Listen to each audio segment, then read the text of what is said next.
नमस्कार, आप देख रहे हैं बिग फाइट लाइव और आपके साथ में विजेंद्र सोलंकी। बीबीसी पर आयकर विभाग के छापे ने देश भर के अंदर सियासी तूफान ला दिया है। बीजेपी बीबीसी को बकवास बता रही है और कार्रवाई को सही बता रही है, और विपक्ष बोल रहा है कि ये दमनकारी कार्रवाई है, प्रेस की आजादी को छीना जा रहा है। लेकिन सवाल यह है कि बीबीसी देश में पहली बार नहीं है कि जब विवादों में आई है। बीबीसी को 1970 में इंदिरा गांधी ने बैन किया था। दिल्ली में मौजूद बीबीसी को 2 साल के लिए बंद कर दिया गया था।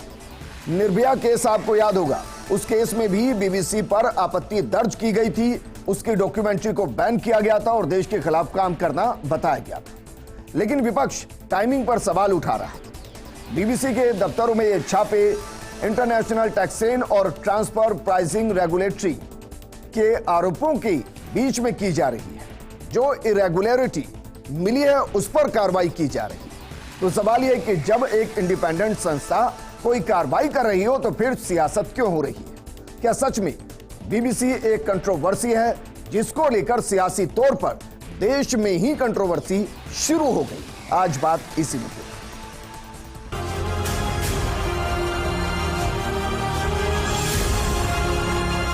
अब बीबीसी पे हमला किया है। बीबीसी की क्रेडिबिलिटी एक्स्ट्राऑर्डिनरी है, देश में दुनिया के अंदर एक्स्ट्राऑर्डिनरी है। बीबीसी का प्रोपेगेंडा और कांग्रेस का एजेंडा एक साथ मेल खाता है। कारण बताना चाहिए देशवासियों को, भाई आपने बीबीसी की जैसी संस्था को भी आपने टारगेट क्यों बनाया है? बीबीसी का जो इतिहास है कलंकित, काला, द्वेष भावना से भारत के खिलाफ कार्य करने का रहा है।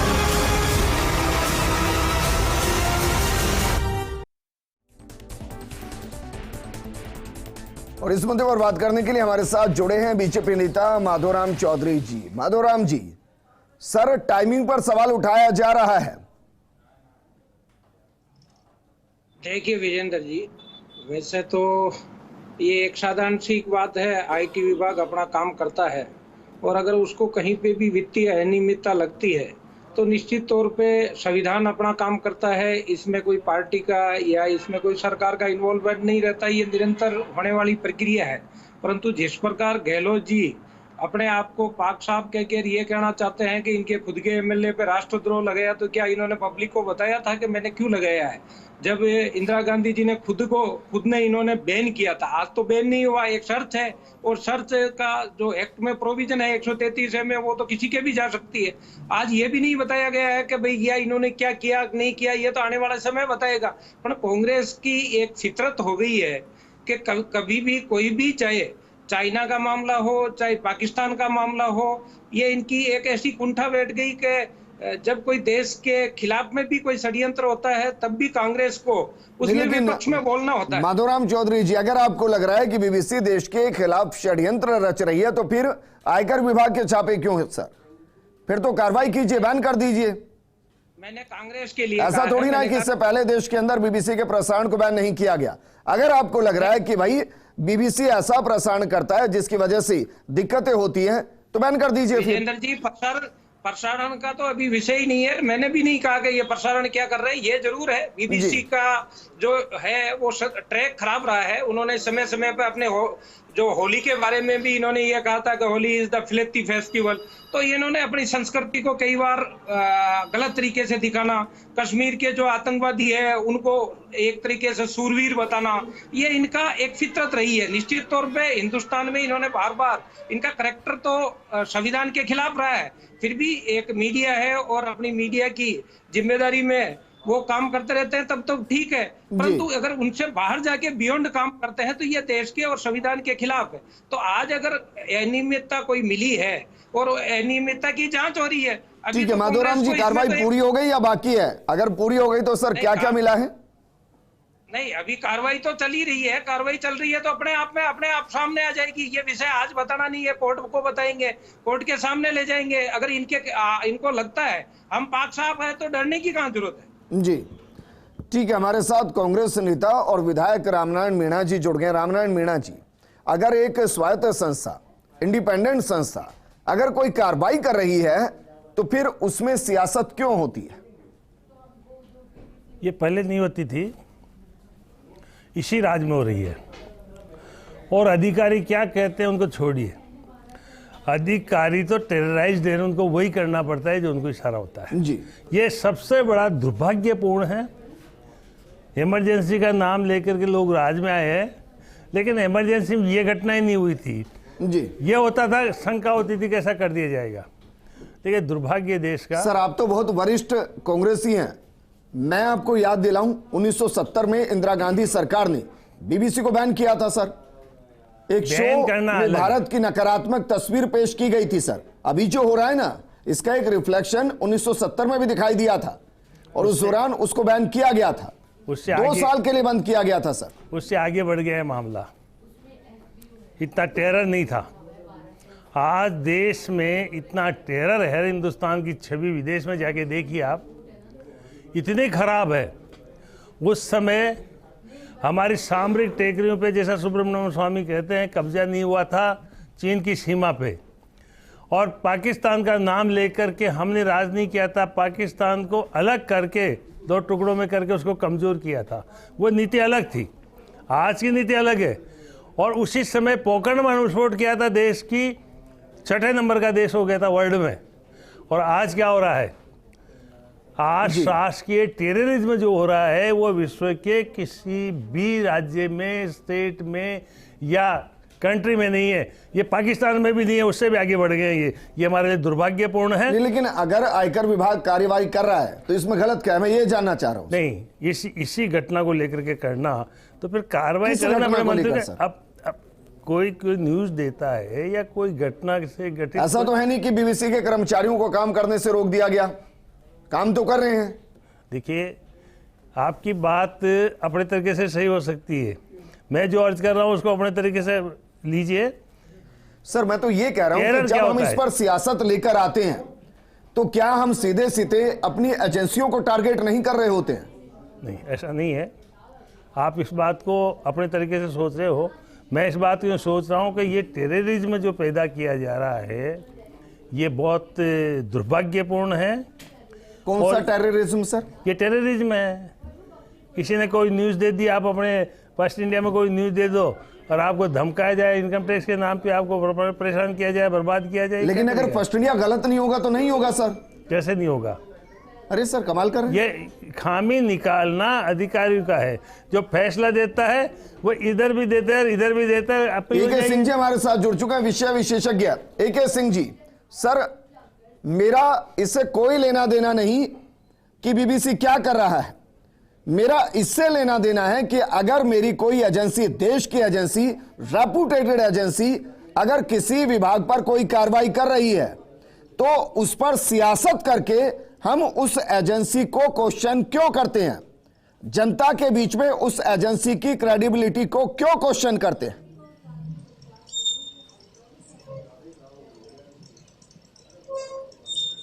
जी देखिए, पहले तो आपको, आपके समस्त दर्शकों को और जो हमारे को पैनलिस्ट हैं जी, सबको मेरा नमस्कार।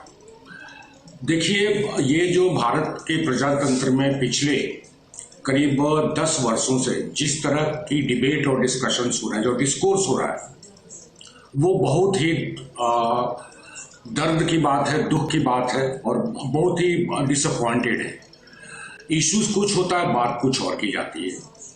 तो अगर आप देखेंगे कि जितनी एजेंसीज हैं भारतवर्ष की, चाहे वो इंस्टीट्यूशंस हो, पार्लियामेंट हो, हमारे प्रेसिडेंट हो, हमारे वाइस प्रेसिडेंट हो, हमारे क्या बोलते हैं, हमारी जुडिशरी हो, हमारा इलेक्शन कमीशन हो, किसी का भी आप नाम ले लीजिए, हमारा चीफ ऑफ आर्मी स्टाफ हो, आर्मी हो, मतलब इन्होंने जो डिस्कोर्स स्टार्ट किया है पिछले कई वर्षों में कि सारे इंस्टीट्यूशंस को ये जो है नकार देते हैं। इन्होंने, अगर आपको याद हो तो जब कुछ एनजीओ वगैरह पे रेड हुई थी FCRA के वायलेशन में, इंक्लूडिंग एमनेस्टी इंटरनेशनल, उस समय इन्होंने कितना हल्ला किया था। एक वर्ग ने यहाँ बहुत सर ये तो बहुत अलग बात करें, मैं तो कह रहा हूँ जब PFI पर रेड हुई थी उस दौरान ही हल्ला हो गया था। सुप्रीम कोर्ट तक गई।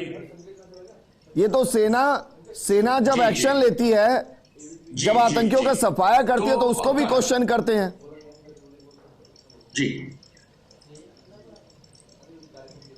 जी, मैं सिर्फ ये कहना चाह रहा हूं कि इसमें ना जाया जाए, मुख्य मुद्दे पर अगर आया जाए जी। तो जैसा आपने कहा है कि साहब रेड हुई है, लेट्स वेट फॉर दैट कि इसमें रेड ठीक में बात क्या है। निकलता है नहीं निकलता है। लेकिन सिर्फ एक जो वर्ग कह रहा है, जैसे एक वर्ग जो कह रहा है, जैसे कि मैं सुन रहा था श्रीमान अशोक गहलोत सर जी को, कि उन्होंने कहा है कि एक्स्ट्रा ऑर्डिनरी क्रेडिट है बीबीसी की। मुझे इस पे थोड़ा सा कहने का मौका दीजिए। देखिए साहब, आज की डेट में वर्ल्ड में बहुत ही कम मीडिया हाउसेज हैं, जो कि मैं पूरे वर्ल्ड की बात कर रहा हूँ, इंटरनेशनल मीडिया की बात कर रहा हूँ, including of course Indian media, जो कि एजेंडा ड्रिवन जर्नलिज्म नहीं करती। चाहे वाशिंगटन पोस्ट हो, हम लोगों ने देख लिया, न्यूयॉर्क टाइम्स है, हम लोगों ने देख लिया, बीबीसी को कई बार हम लोगों ने देखा है। तो ऐसा तो है नहीं कि बीबीसी जो है एक पवित्र और पूजनीय है। बीबीसी ने खुद ने स्वयं ने स्वीकार किया हुआ है, आप गूगल करके देख लें, पूरी लिस्ट ऑफ डॉक्यूमेंट्रीज और इनके एपिसोड्स भरे हुए हैं, जिसको इन्होंने खुद स्वीकार किया है कि वो जो है फेक है या एजेंडा ड्रिवन थी। तो बीबीसी पवित्र है अपवित्र है, इसका सर्टिफिकेट हमें देने की जरूरत नहीं है। अगर हुआ है red, let them face it, इसमें क्या दिक्कत क्या है भाई? आज प्रोग्राम एके सिंह जी कंटेंट को लेकर तो है ही नहीं। याद दिलाना चाहूंगा, बीबीसी ने क्या छापा, क्या छाप रहा है, इस पर है ही नहीं। मेरा सवाल आज ये है सर कि अगर हमारी कोई क्रेडिबल संस्था अगर किसी पर एक्शन ले रही है तो उस पर हम सियासत क्यों कर रहे हैं, उसके सपोर्ट में खड़े क्यों नहीं हो रहे कि बेहतरीन आपने बीबीसी को टारगेट किया, आप बीबीसी पर एक्शन ले रही है, अगर कुछ होगा तो हम देश के हित में उस पर कठोर कार्रवाई कराएंगे, हम साथ हैं। ये क्यों नहीं होता? जी, इसीलिए मैंने अपनी भूमिका में शुरू में ही कहा था कि अगर आप देखें तो ये वर्ग जो है, इसको कोई भी एजेंसी हो, कोई भी इंस्टीट्यूशन हो, बिल्कुल नकारात्मक एटीट्यूड, और उसी तरह से जो कि आईटी डिपार्टमेंट है उसको भी हो, चाहे सीबीआई हो, कोई भी पिकअप कर ले आप, तो ये अच्छी बात नहीं है। ठीक है सर, वापस मैं आपके पास आऊंगा। रामनारायण मीणा जी, सर ऐसा नहीं हो गया है कि विपक्ष मोदी सरकार को घेरते घेरते उन मुद्दों में भी आकर सपोर्ट करने लग जाता है जो कई बार देश के पक्ष में नहीं होते हैं, और विपक्ष राजनीति करते करते भूल जाता है कि राजनीति देश के लिए की जाती है, उनके लिए नहीं जो देश के खिलाफ काम करते हैं। देखिए, मैं सबसे पहले तो अर्ज करूंगा कि विपक्ष कभी मोदी जी को घेर दे रहा है, उनकी नीतियों की आलोचना और उनको सहयोग कर रहा है, तो मैं कह रहा हूं सर, मेरा सवाल समझिए सर, रेड हुई ठीक है, अगर उसमें कुछ नहीं निकलता है, अगर ये लगता है कि नहीं ये रेड गलत हुई, तो क्या वाकई में तब भी हमें अपनी एजेंसी को क्वेश्चन करना चाहिए? मैं आपसे जानना चाह रहा हूं। देखिए, कुछ दिनों पहले की घटना को देखिएगा आप, उस घटना से जोड़ के हर तथ्य को, हर पहलू को देखा जाना चाहिए। यह दुर्भाग्यपूर्ण है कि जो उसने अपनी बात कही है उससे नाराज होकर के, उससे परेशान होकर के या उसका दबाव बढ़ाने के लिए यदि कोई सरकारी एजेंसी का दुरुपयोग हुआ है तो वो निंदनीय होना चाहिए जी। ये मेरा अर्ज करना है। ठीक है सर, मैं इसको अगर आपकी नजर से भी मानूं, अगर इस कार्रवाई के जरिए बीबीसी को समझाया जा रहा है कि आपका प्रोपेगेंडा जर्नलिज्म हिंदुस्तान में अब और नहीं चलेगा, तो भी क्या गलत है? देखिए, ये चीज़ अलग है, ये बात अलग है। वो क्या समझा रहे हैं, मैं तो यदि वो घटना नहीं होती, वो तथ्यात्मक घटना नहीं होती तो उस पर किसी तरह की कार्रवाई नहीं होती। वैसे तो पाक साहब थे नहीं, लेकिन उनको सर लिखने से थोड़ी ना रोक दिया है। बीबीसी की वेबसाइट उठाइए, 1 घंटे पहले आर्टिकल डले हैं, कुछ करने से थोड़ी ना रोका जा रहा है, आप करते रहिए। आप तो ऐसी बात कर रहे हो कि उसको मार मार के अधमरा कर दो, कि जिंदा ही है, मरा कहाँ है। इसलिए आप इसको मार मार के अधमरा कर रहे हो और फिर कह रहे हो कि सर मारा तो गया ही नहीं है। चलिए मैं आपसे पूछता हूं सर, अगर इरेगुलरिटी मिलती है तो भी कार्रवाई करना चाहिए, नहीं करनी चाहिए? नहीं, इरेगुलरिटी किसमें नहीं है? शासन में नहीं है क्या?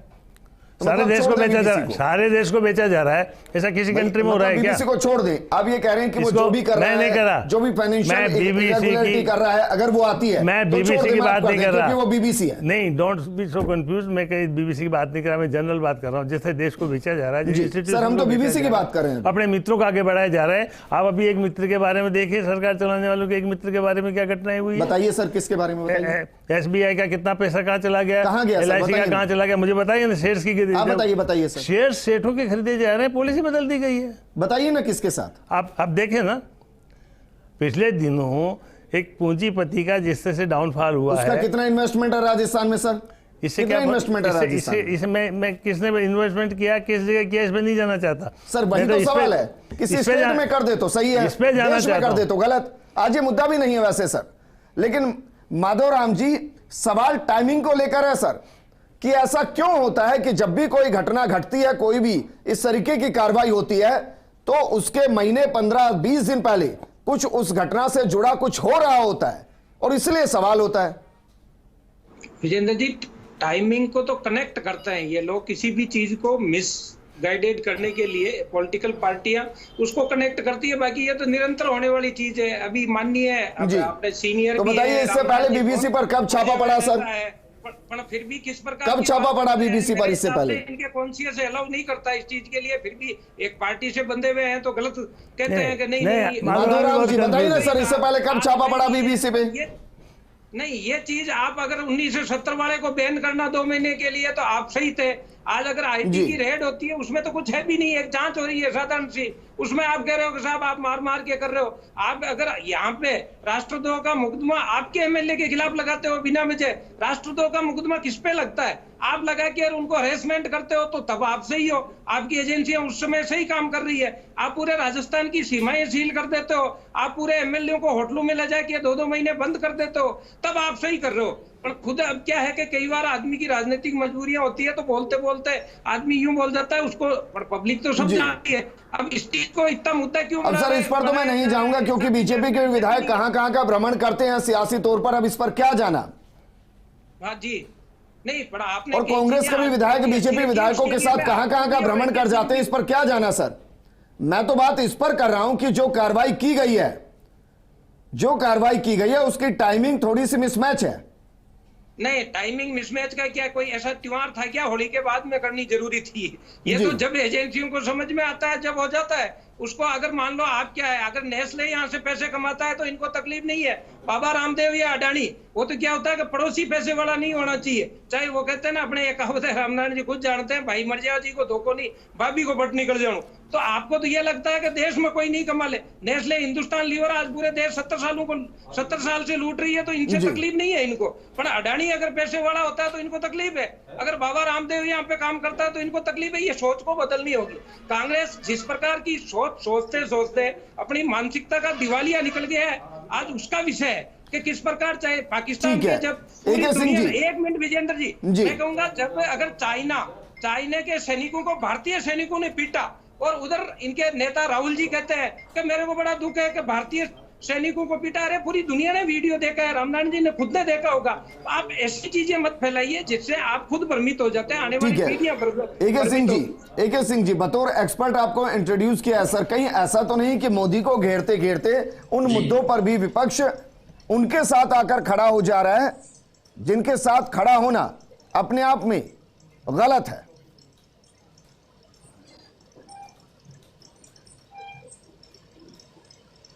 बिल्कुल आपने सही, आपकी समझ बिल्कुल सही है, आपका कंक्लूजन, निष्कर्ष जो है बिल्कुल सही है और इसके कई उदाहरण दिए जा सकते हैं, इसमें कोई शक नहीं है।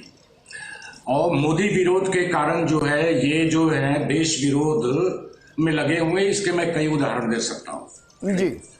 जो आज का विषय जो बात हुई है उस पर मैं थोड़ा सा वापस आना चाहूंगा। देखिए, जो बात हो रही है कि साहब एक टाइमिंग वाली जो बात हो रही है कि टाइमिंग की कंटिन्यूटी है, कुछ दिनों पहले, तो मुझे तो ये लग रहा है, इसमें मैं 2 बातें कहना चाहूंगा। क्योंकि आम जनता को लग रहा है, तो मोदी जी इतने बेवकूफ तो है नहीं कि वो ये नहीं समझ पाएंगे कि आम जनता ये बात करेगी और समझेगी। इसलिए मुझे लग रहा है कि जरूर कुछ ना कुछ मिलेगा। प्रथम दृष्टया जो मुझे लग रहा है, जो स्ट्रैटेजी और प्लानिंग और जो राजनीति होती है जिस तरह से खेली जाती है, तो मेरे को नहीं लगता कि मोदी जी इतने कच्चे खिलाड़ी हैं। अगर मोदी जी ने करवाया है तो जरूर हुआ होगा कि मोदी जी से के पास शायद खबर गई होगी, मैं ये मान के चलता हूं। तो मोदी जी इतने कच्चे खिलाड़ी नहीं है मेरी समझ से। तो इसलिए लगता है कि अपने को थोड़ा इंतजार करना चाहिए और मुझे प्राइमा फेसाई लग रहा है कि मिलेगा, कुछ ना कुछ मिलेगा। जैसे एमनेस्टी इंटरनेशनल के समय हल्ला हुआ था, कुछ नहीं, चाहे कई एनजीओ के समय हुआ, आपने सबने देखा, कई लोग जेल गए। जहां तक रेड की बात है साहब, मीडिया हाउसेस पे रेड की बात है, आप ये ना भूलें कि भारतवर्ष में पहले भी हुआ है और सिर्फ इमरजेंसी के दौरान नहीं हुआ है साहब। अगर आप याद हो तो राजीव गांधी जी ने मिडनाइट में, अर्धरात्रि में, इंडियन एक्सप्रेस का दिल्ली में जो ऑफिस है उस पे रेड करवाई थी। और उतना ही नहीं, सिर्फ रेड नहीं करवाई थी साहब, उसकी बिजली काट दी गई थी ताकि कोई भी मतलब कि जर्नलिज्म से रिलेटेड काम ना हो सके। यहाँ पे तो जैसा आपने खुद ही कहा है अभी कि साहब वो तो रेड चल रही है, लेकिन इसमें तो जो एडिटोरियल डिपार्टमेंट जो है या जो मतलब पब्लिसिटी ब्रॉडकास्टिंग जो सेक्शन है, डिपार्टमेंट है, उस पर तो कोई प्रतिबंध लगाया नहीं गया है जी। तो ये तो देखो साहब, इनकी आदत है कि मोदी विरोध में इसके कई, और आपने बिल्कुल सही पकड़ा है, इस पे किसी और दिन चर्चा बहुत अच्छी तरह से की जा सकती है। ठीक है सर, शुक्रिया हमारे साथ जुड़ने के लिए। माधोराम जी आपका भी शुक्रिया और रामनारायण जी आपका भी शुक्रिया। अगर बीबीसी सही है तो एक कहावत है कि तपकर ही जो सोना है वो निखरता है, तो जाहिर है अगर कुछ नहीं हुआ तो बीबीसी की क्रेडिबिलिटी बढ़ेगी, और अगर वो गलत है तो कार्रवाई होनी चाहिए। सिर्फ इसलिए बीबीसी को नहीं छोड़ देना चाहिए कि उसने कुछ वक्त पहले कुछ किया और इसलिए उसकी इतनी बड़ी गलती को माफ कर दिया जाए। अगर कोई कानूनन गलत तो कार्रवाई होनी चाहिए। नमस्कार।